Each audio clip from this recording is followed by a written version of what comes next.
I want to thank Wayne for observing that we're in a building dedicated to engineering. You know, for my professional life, I've been a computer programmer. That's really other than being a florist for a summer, I've been in the data processing field. But I still have a hard time when people ask me what I do. I say I'm a computer programmer. And it's very hard for me to think of myself as an engineer. First of all, I think of those engineers, like the Choo Choo Charlie, you know, kind of type of engineer. But even after that, I think the connection between computers and music, I could never think of Beethoven saying, I'm going to engineer a symphony.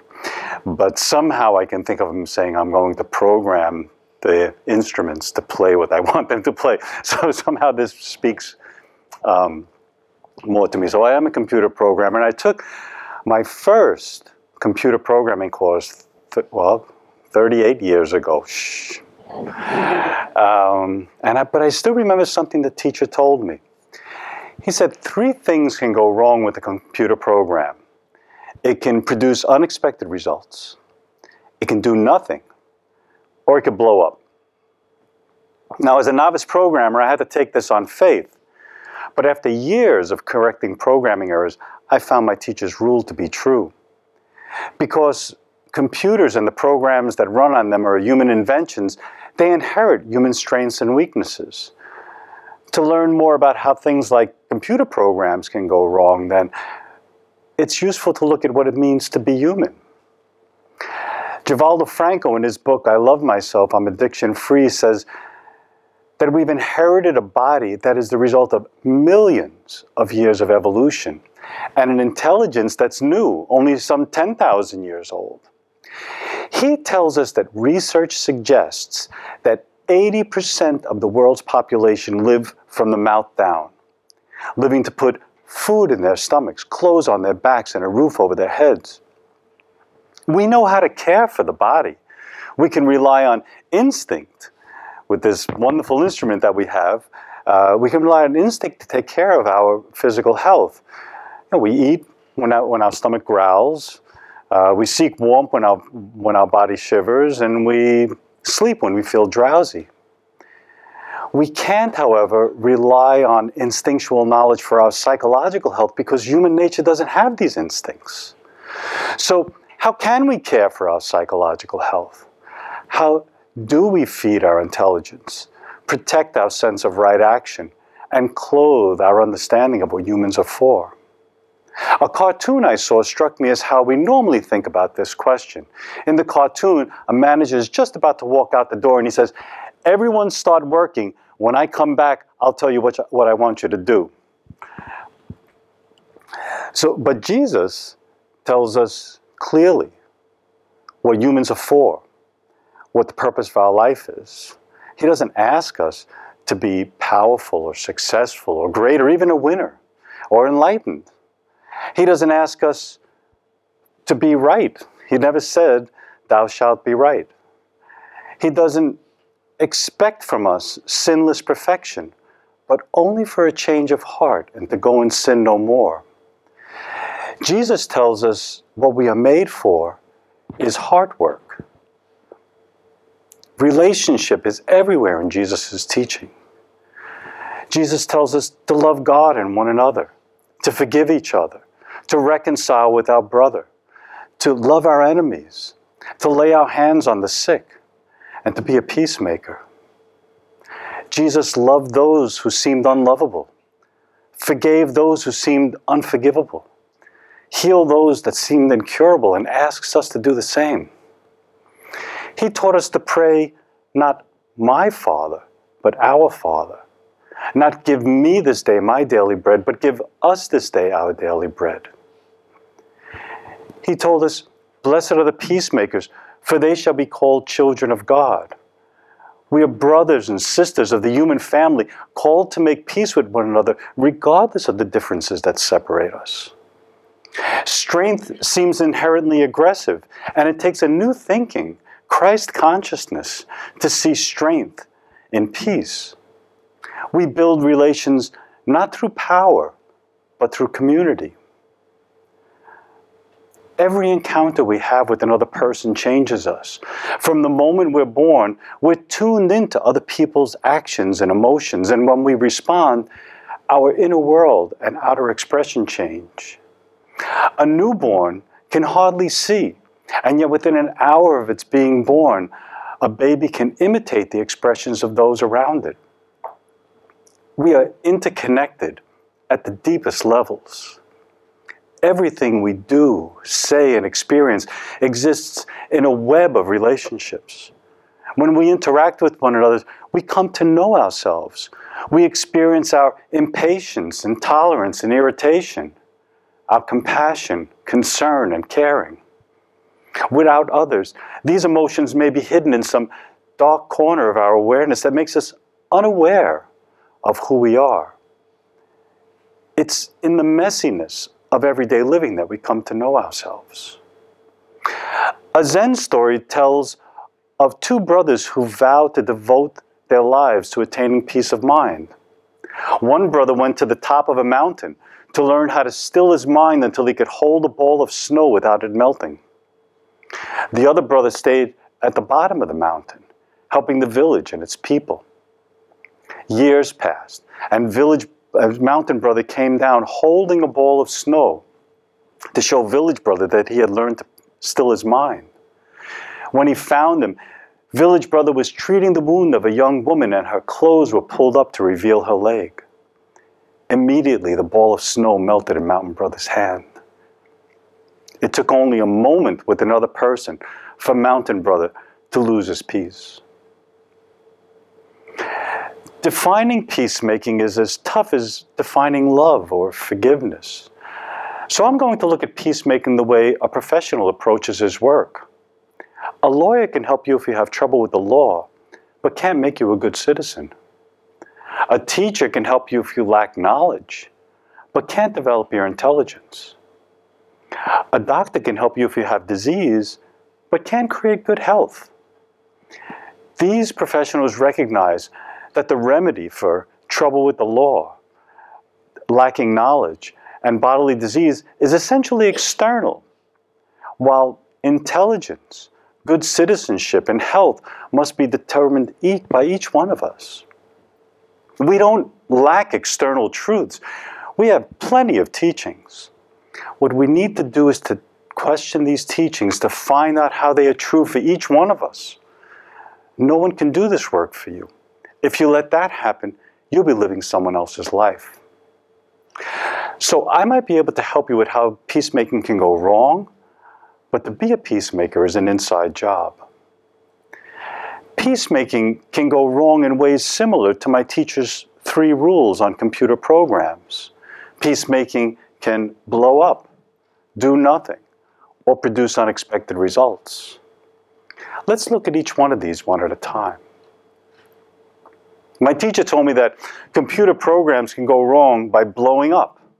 A program that blows up has reached a limitation either of the computer itself or the skill of the programmer. Instead of handling the limitation, the program figuratively throws up its hands and says, "I can't do this." In daily life, blowing up is a sign that we have reached the limit of our ability to make peace, and anger is taken over. When anger speaks, it says, "I don't want what I'm getting," or "I'm not getting what I want." Anger thinks something or someone is wrong or bad or an enemy.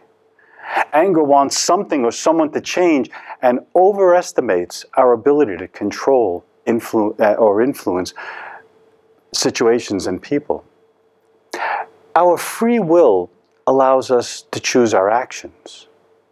Our free will does not give us the ability to control the outcome of our choices. Mahatma Gandhi said, "Man is the maker of his destiny in the sense that he has freedom of choice as to the manner in which he uses his freedom. But he is no controller of results. The moment he thinks he is, he comes to grief." When we forget this, when we believe that we can control the outcome of our choices, anger will bust out when things don't go our way. Anger's closest ally is impatience, because anger wants things to change And impatience can't wait for things to change. Impatience lives in a world of instantaneous solutions, and everything has to happen right now. Someone must change immediately, and the situation must be corrected this instant. The bond between anger and impatience is the desire for change, a desire based in emotion. We've all had visits from anger and impatience, more times than we hope to remember. What our job is to be good hosts and hostesses and introduce these two emotions to the virtue of patience. Unlike emotions, which the will doesn't really control, patience is a choice, a conscious choice to make friends with anger and impatience. Patience doesn't take away the emotions, but it steers them in a new direction. Patience is like windshield wipers in a storm. Pressing the wiper button on the dashboard doesn't stop the rain, but it does help us to see more clearly.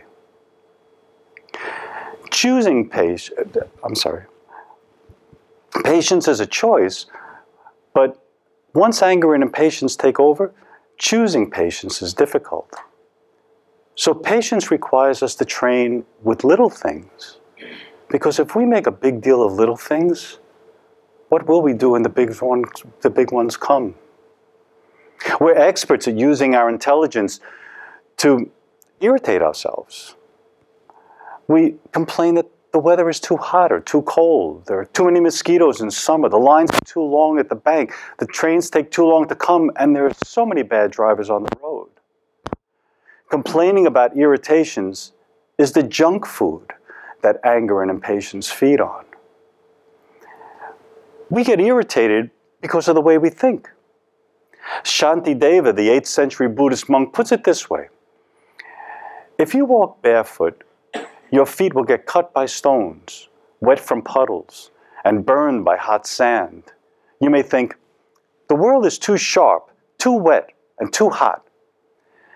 If I wrap the entire world in leather, nothing will ever bother my feet again. Of course, this is a fantasy. Isn't it more reasonable to wrap some leather around my feet? And then I could walk anywhere and not be bothered. See, it's not the world that needs to change, but how we live in the world. We can't eliminate all pain and suffering, but we can pay attention to our thoughts, to our likes and dislikes, whether we think something is for us or against us, and whether we agree or disagree with the way things are, so that when irritation comes, we can meet it with patience that we've practiced before anger and impatience take over and pay us a visit. It is not only our thoughts, but also the words we speak that matter, because they reflect what's in our heart. And peacemaking depends on them. In Matthew's Gospel, we hear, people will give account for every careless word they speak. And whatever comes from the mouth comes from the heart. And that's what makes a person unclean. In the book of James, we read, let every person be quick to hear, slow to speak, slow to anger. Our Western culture idolizes self-expression. I have a right to say what I think and feel, and you do. But what would happen if you didn't say what you think and feel? How many times have you regretted not saying something? And then think of how many sleepless nights.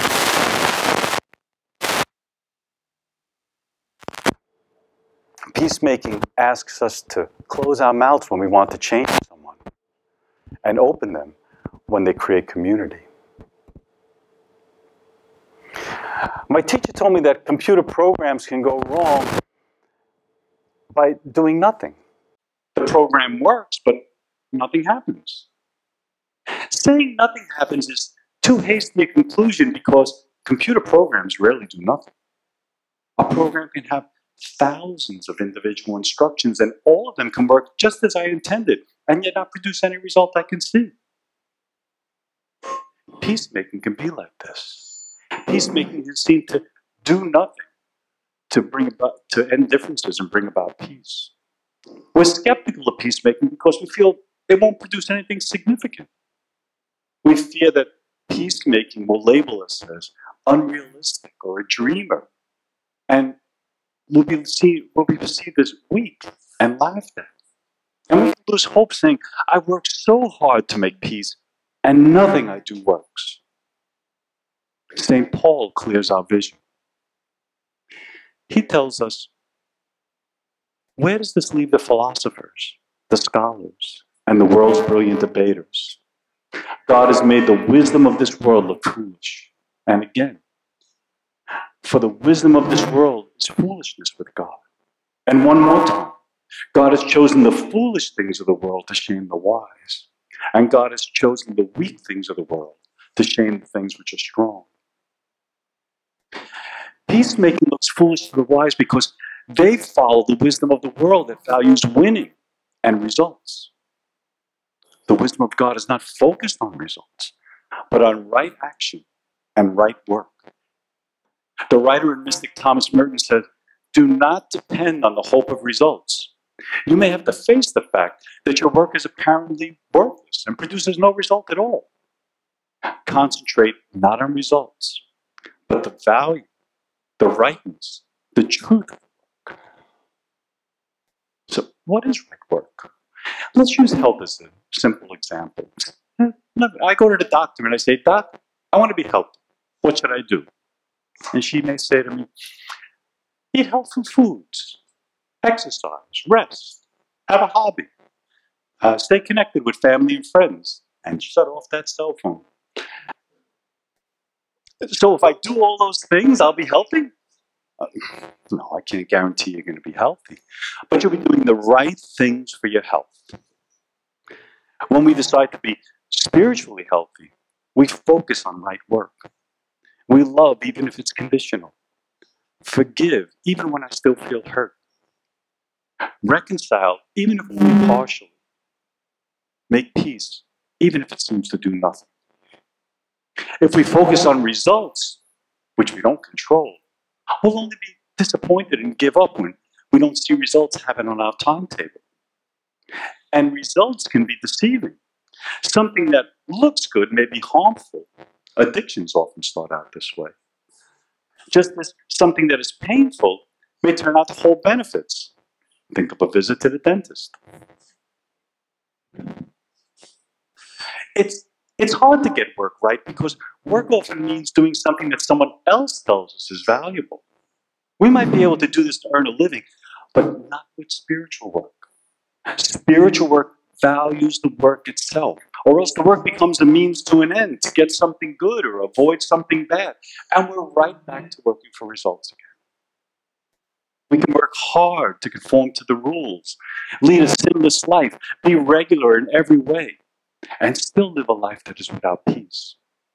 We can know the law inside and out, and our hearts can be cold and hard. In the Spirit's book, the divine and natural law of work tells us that there is a limit to work, that the limit is the limit of our strength, and we must decide on this point individually. When we strain at work, we push ourselves beyond the limit of our strength. We might be able to do this for a short time, but we take a mistaken view of human nature if we think that we can strain work indefinitely. If we work this way, our effort will defeat us. You can ask anyone who's ever strained to be on a diet to see if it ever worked, for example. Hard work must be rooted not in force and strain, but in love. If we're miserable in our work, or our work makes others miserable, it very likely means that we're frustrated because we're not getting the results we expect from our work. The limit of work is found in the limit of our ability to work with a peaceful heart. We trust in the value, the rightness, the truth of the work, and our work creates not strain and misery, but peace and reconciliation. Martin Luther King Jr. worked for years to expose racism through nonviolent protest. He said, like anyone, I would like to live a long life. Longevity has its place. But I'm not concerned about that now. I just want to do God's will. And He's allowed me to go up to the mountain. And I've looked over, and I've seen the promised land. I may not get there with you, but I want you to know tonight that we, as a people, will get to the promised land. King spoke these words on April 3rd, 1968. The next day, he was shot and killed. During his life, Martin Luther King Jr. was often defeated and weary. And at his death, there was still more work to be done. But he kept his focus on right action, making peace, and listening to the will of God. His work seemed insurmountable, and he died a martyr's death. But he trusted in the value, the rightness, the truth of the work, because his work was grounded in the love for his fellow man.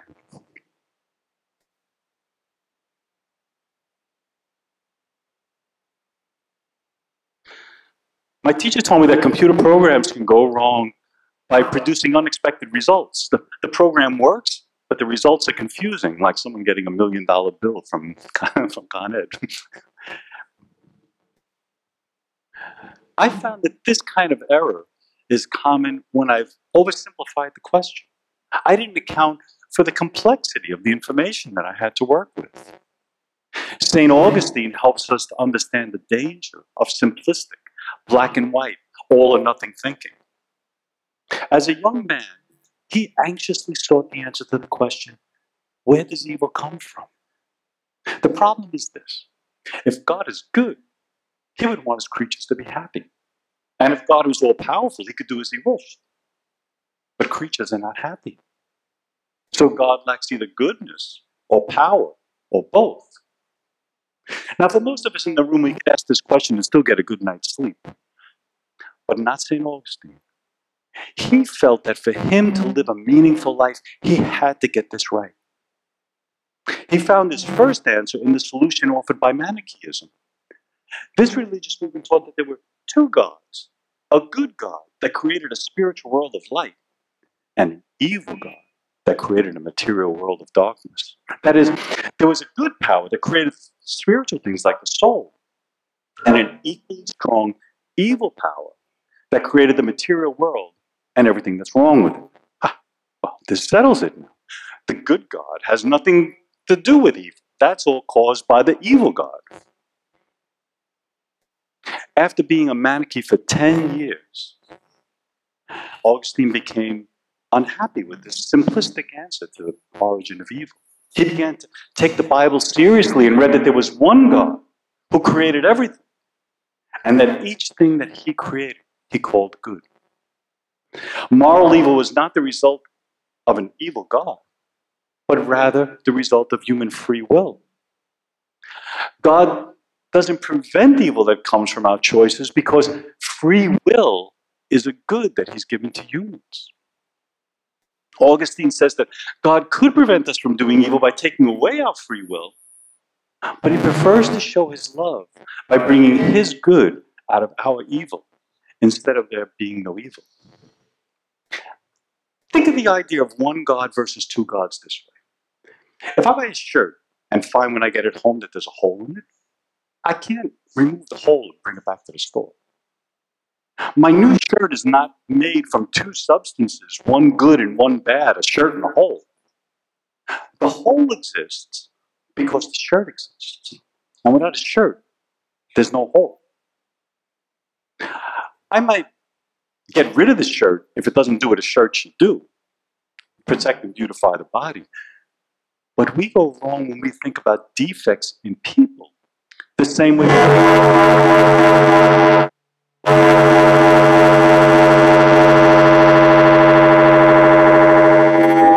reconciliation and peacemaking.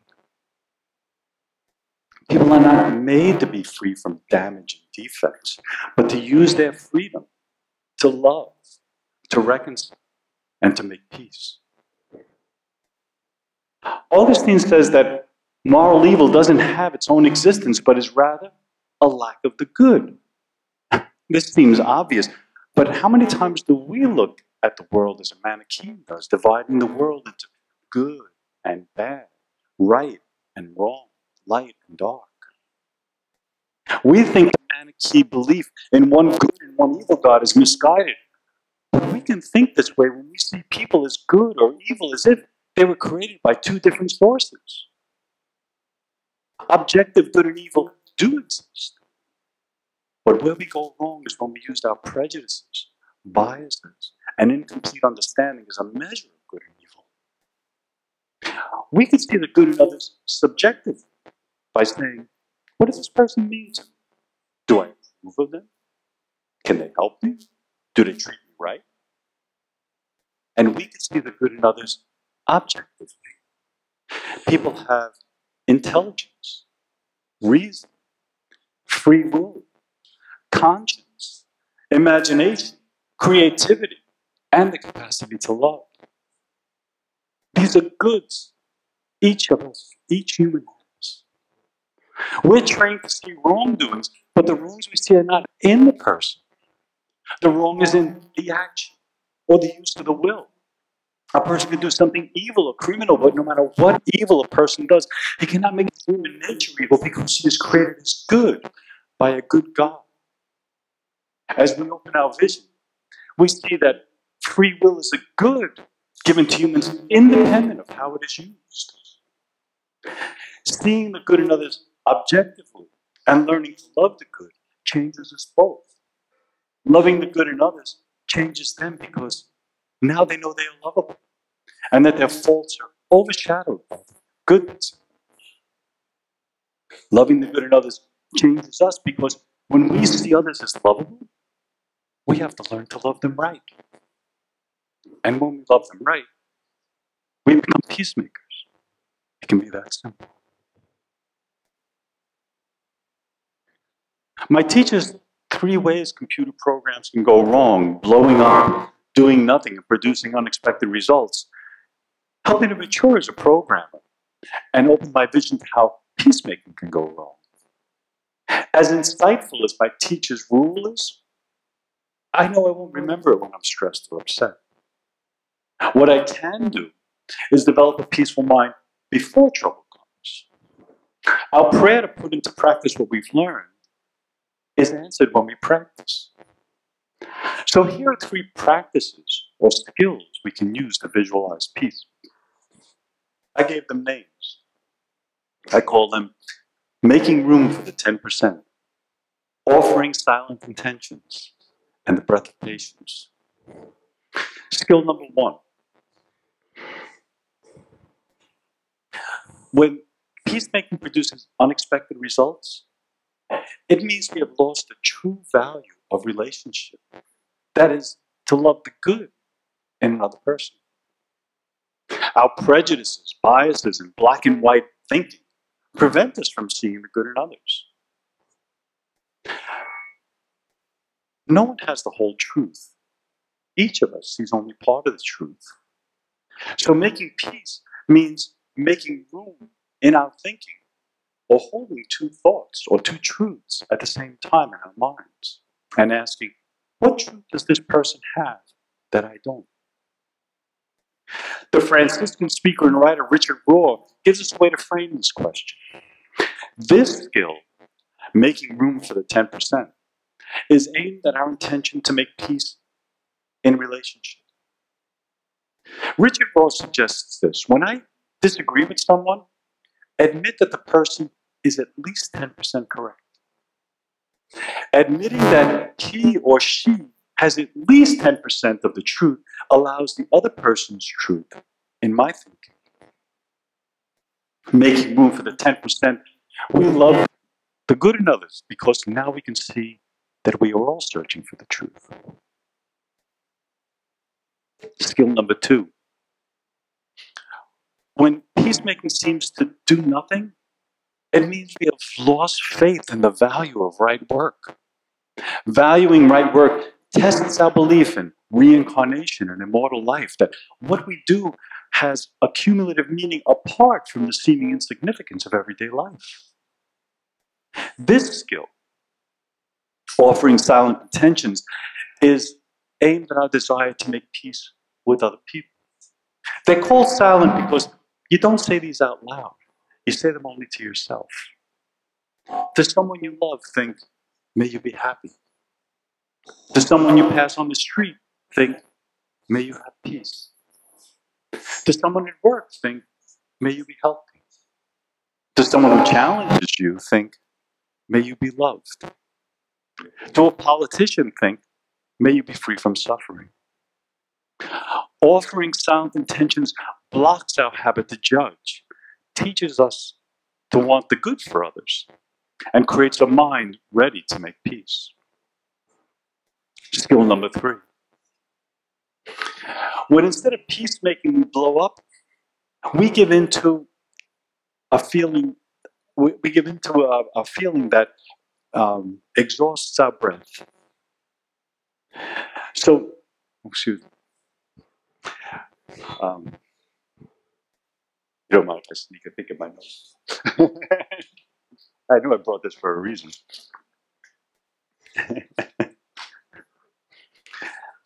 when instead of peacemaking we blow up, we give into a force that strengthens the ego and prevents us from seeing our deeper nature.